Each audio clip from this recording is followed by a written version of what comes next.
So I watched Black Rain tonight. It's not a bad film. Um, Ridley Scott directing, Michael Douglas, Andy Garcia. That makes a couple of Andy Garcia films I've seen lately. I think it would be more enjoyable if Michael Douglas' character wasn't such an asshole. Frankly, uh, he's just kind of painful to watch for the first half of the film. Once he kind of, settles down and stops being such a New York crybaby, um, it's just more enjoyable to watch. Just relax and settle into the film a bit more. Um, yeah, so that's an issue. I think really it's the main one. Most of it is pretty good. I like Andy Garcia. Ken Takura is fine. He's good. He's good, not fine. Um, it's an enjoyable film. It's not it's not a masterpiece. It's not Ridley Scott's best by any stretch of the imagination. But it's nice to spend some time in Japan and let Ridley Scott do some nice filming with some pretty lights and stuff like that. Uh, the score, there's a part where I thought, oh wow, that's Hans Zimmer just doing his best Ryuichi Sakamoto impression. But apparently in the credits there was a Ryuichi Sakamoto track, so that's probably what that was rather than Hans Zimmer doing an impression. Yeah. Ah, it was fine. I don't think there's really much more to say. Okay, so I watched two movies tonight. I watched Muppets Christmas Carol and Taylor Swift's documentary on herself and her the recording of the performance at Long Pond Studios. Um, so week we go listen to a podcast and they're talking about Muppet Christmas Carol, and I had that song One More Sleep Till Christmas in my head, and so earlier today I thought, well, there's one more sleep till Christmas, I'll just chuck on Muppet Christmas Carol. I'll watch One More Sleep Till Christmas. I don't think I've seen it since I saw it at the movies. It's a really good film. I think Brian Henson actually did an excellent job at directing. It's just really well constructed. I mean that actually in multiple senses.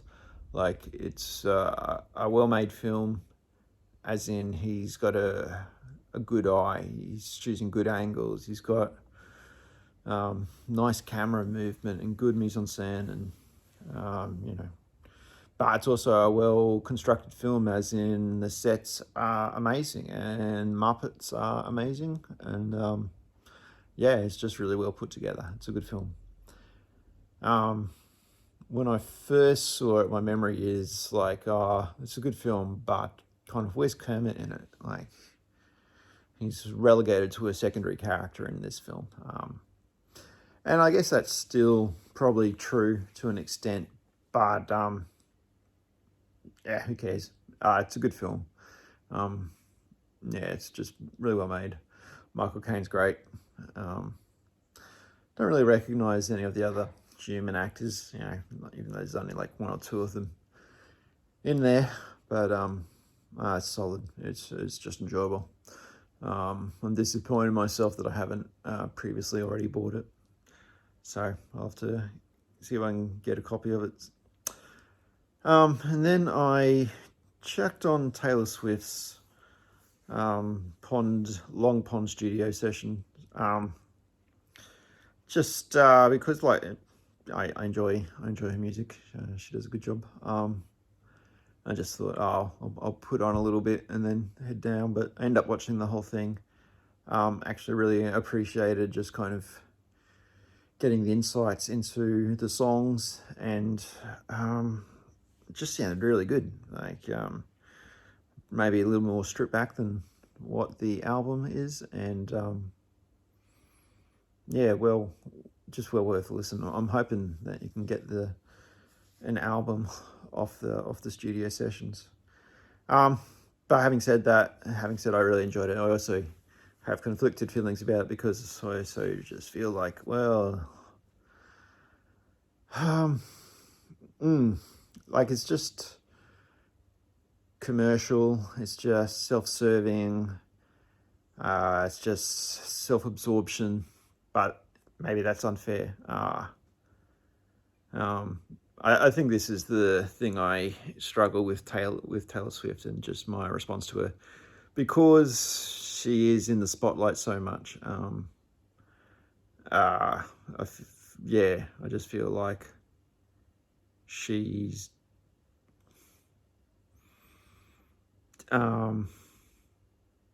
yeah, self-absorbed, I guess.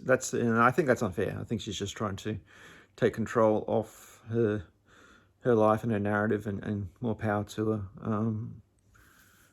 Yeah, it was really, really good. But at the same time, I do have those thoughts and feelings, and so yeah, I'm always slightly cynical, I think, in my approach to her material. She's directed this, so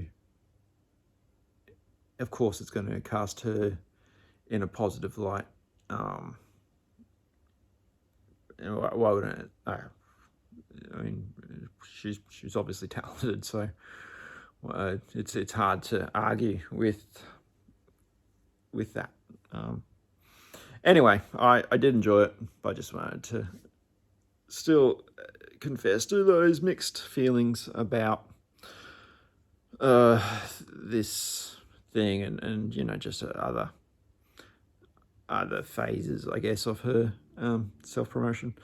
Anyway, both good films, recommended.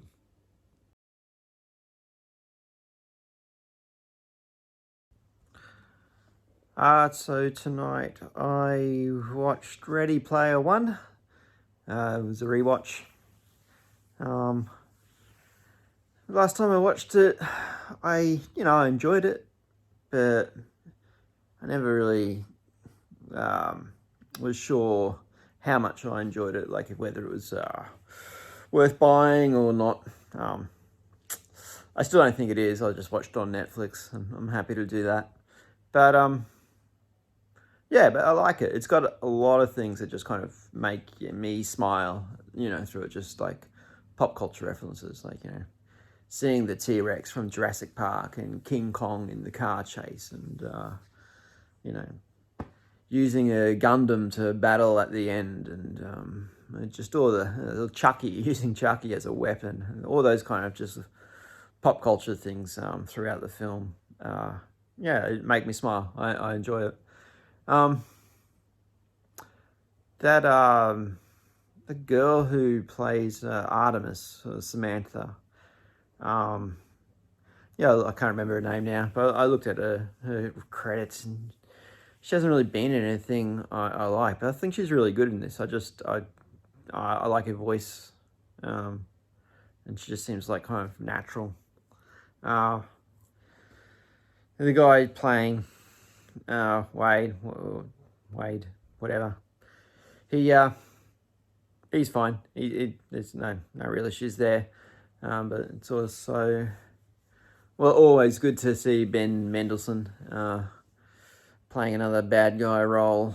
Makes me want to watch Rogue One again. Yeah, so Ready Player One. It's fine. It's enjoyable. It's good, but it's not quite at that level where I want to go out and buy it.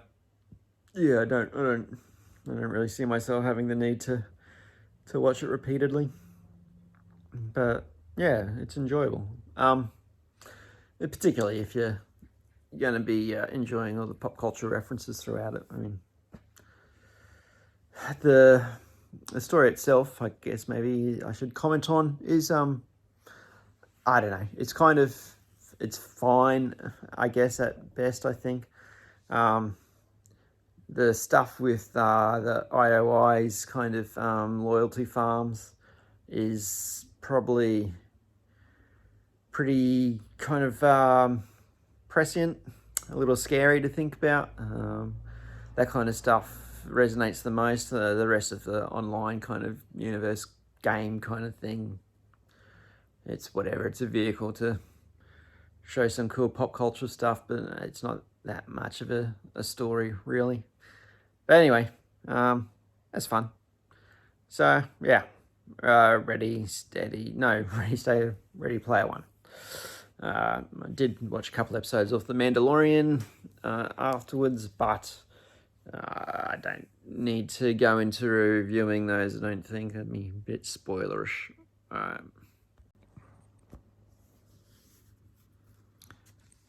So I wasn't sure what I was going to watch tonight. So I was just looking through the shelf and saw a movie which, tied in with Christmas. So I thought, I'll give that a go. And that was Deadly Games, Dial Code Santa Claus. Or something else in the original French. So yeah, it's a French film. It's like if Terry Gilliam decided to kind of make Rambo Die Hard Home Alone hybrid film. Apparently this may have been an inspiration for Home Alone. I'm not sure how the timing works out on that, but there's a certain similarity. So there's this kid. He's comes from a rich family. His mum's quite successful worker. That seems like the mansion they live in has been passed down through generations. So he's home alone on Christmas with his grandfather while his mum's busy working, and some deranged Santa comes along to play games with him. Of course, like the title suggests, they are deadly games, but it's quite good. So he's this kid just obviously is kind of lives in a bit of his own fantasy world. He's set up booby traps around the house. He's got the whole place wired with cameras and speakers. He's obviously quite intelligent. He can fix his mum's car. So he's quite mechanically adept as well. So he's going to make a good adversary for Santa Claus or deranged killer. But he's still a little kid. Like that was one of the things I quite liked about it, was there were times when he was just, crying for his mum because he's being chased through the house by this deranged Santa Claus. So obviously quite scary for him. There's parts of this film which were chef's kiss, 10 out of 10 great moments, kind of parodying, I guess, action films and stuff. Just so much of it felt similar to Terry Gilliam. There's a kind of unreality to the mansion with its secret rooms and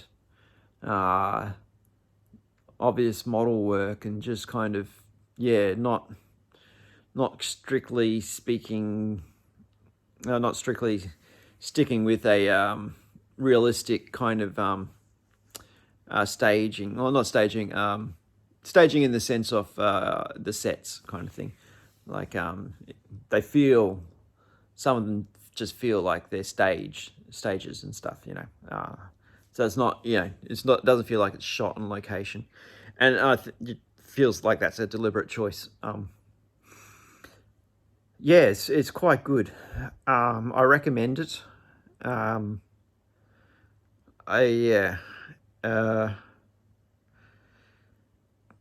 Yeah, it doesn't. I don't know. Kind of as I'm watching, it doesn't feel like going to be like in my top 100 or anything. But I think on rewatches, it could really grow on me. I mean, there were some scenes where I thought, yes, fantastic, absolutely brilliant. And it's not that there was any bad scenes. It just kind of just felt a little weird, I guess, maybe.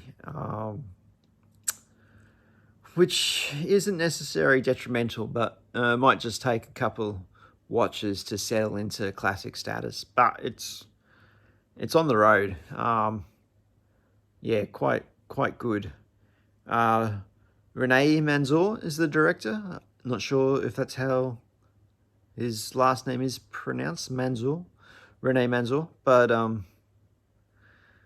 yeah, obviously quite a visual stylist. So this is like around 1990. So worth checking out, I think. Yeah, worth catching.